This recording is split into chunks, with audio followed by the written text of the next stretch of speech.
Dia de Inter e noite de decisão, talvez a decisão mais importante dos últimos anos para o Internacional. Vale a permanência na Série A do Campeonato Brasileiro, vale caminhar ainda com as próprias pernas na reta final da competição. Quero trazer tudo sobre Inter e São Paulo e Inter que jogam na Vila Belmiro e óbvio, né, tudo também sobre a rodada do Campeonato Brasileiro. Eu te conto tudo isso depois da vinheta.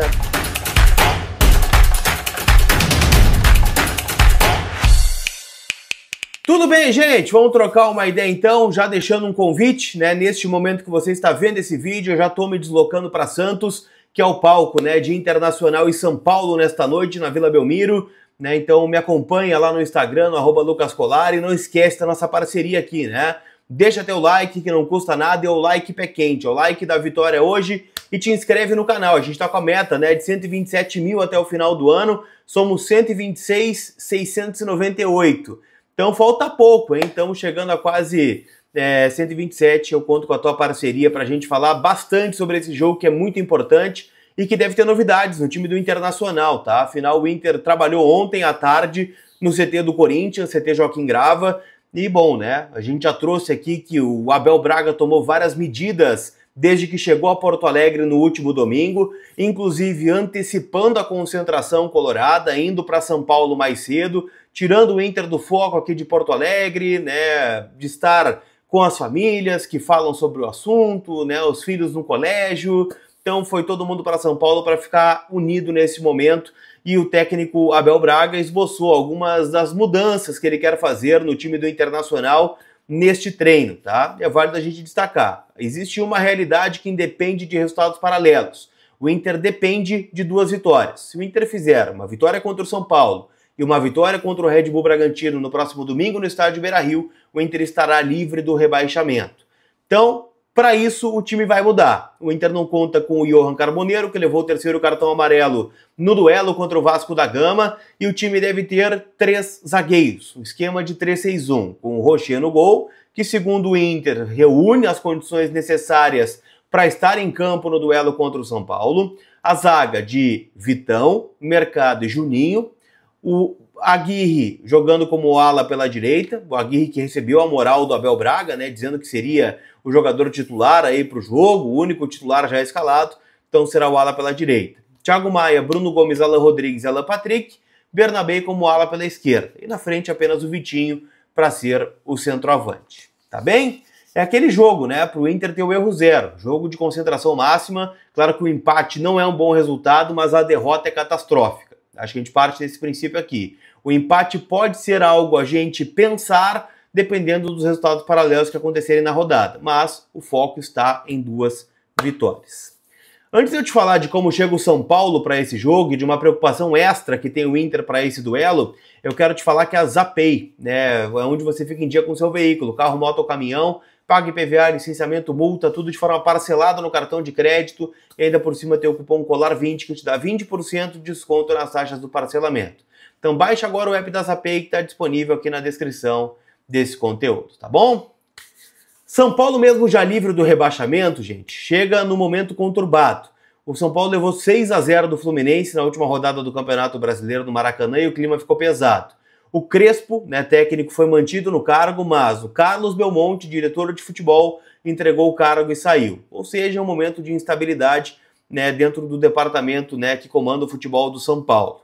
Mesmo assim, é bom a gente destacar que o São Paulo briga por uma vaga num G8, que pode ser de vaga na Libertadores, desde que Cruzeiro ou Fluminense conquistem o título da Copa do Brasil depois do Brasileirão já terminado. O São Paulo é o 8º colocado, tem 2 pontos na frente do Corinthians, que é o time que joga hoje contra o Fortaleza e que também está nessa briga. Dá para colocar o Grêmio também, tá? Mas enfim, acho que isso é papo para outra hora, tá?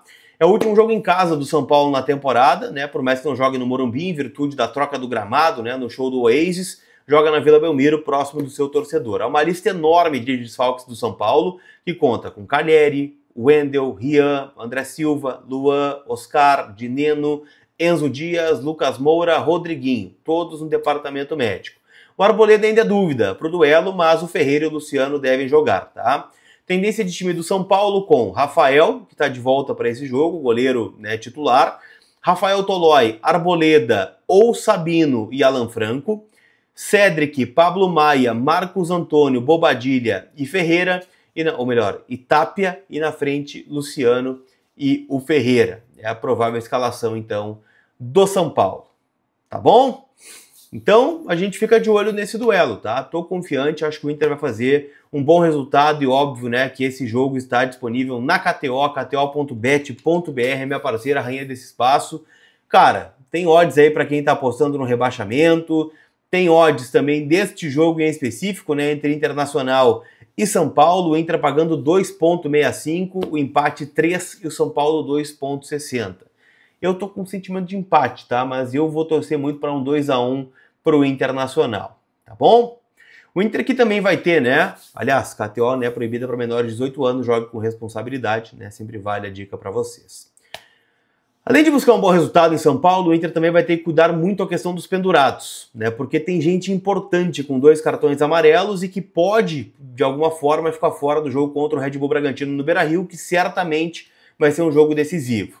Estão pendurados, tá? Com 2 amarelos, Alan Patrick, Bernabei, Bruno Gomes e aí, claro, né, jogadores menos expressivos, como o Cleiton Sampaio, que nem viajou para São Paulo, então a gente descarta aqui, Gustavo Prado e Juninho, tá? Então são os pendurados, mas o Inter pode então perder de alguma forma Alan Patrick, Bernabei e Bruno Gomes para esse jogo contra o Bragantino. Então é claro que não tem que entrar pensando nisso, mas perder esses 2 jogadores seria algo muito duro aí para o Internacional nesta sequência de jogos, em especial, né, falando do jogo contra o Bragantino. O Inter depende só de si, já falamos sobre isso, né, mas é óbvio que a torcida colorada tem um dever, que é ficar ligada na rodada deste meio de semana, em especial nos jogos da quarta-feira, tá? O Vasco perdeu para o Mirassol por 2-0 em São Januário, olha que loucura, né? O Mirassol que perdeu para o Vitória, agora no Barradão, no resultado que a gente precisava, e o Vasco que tocou 5 no Inter. Então, dos últimos 6 jogos do Vasco, são 5 derrotas e uma vitória, de 5-1 contra o Inter. É loucura a fase colorada, né? Mas hoje tem uma penca de confrontos que mexem com a parte de baixo, tá? Às 7 da noite tem Fortaleza e Corinthians. Corinthians briga ainda pelo G8, né? E o Fortaleza vem embalado para tentar sair da zona do rebaixamento. Às 7 da noite também tem Bragantino e Vitória. Aqui a gente fica de olho nesse jogo. Melhor resultado seria, de repente, uma vitória do Bragantino para trazer o Vitória para a briga e, de qualquer forma, né, deixar tudo em aberto, ou talvez até um empate, né, para o Bragantino e o Vitória ainda estarem ao alcance do Inter, os dois perdendo pontos. Acho que o empate é o melhor resultado. O pior resultado, de fato, e disparadamente, seria uma vitória do Vitória. Então vamos torcer para isso não acontecer. 7h30 tem o Juventude e Santos, que deve ser um amistoso, né, dos amigos do Nenê contra os amigos do Neymar, né? O Juventude claramente está disposto aí a não colocar a sua força máxima no duelo, já que o Juventude já está rebaixado. E às 9h30 da noite tem Flamengo e Ceará, jogo que pode confirmar o título matemático do Flamengo, e a gente torce muito por isso, né, para que o Ceará tropece e o Inter, né, tenha condições de ultrapassar o Ceará. Tá bem? Chegou até o final do vídeo?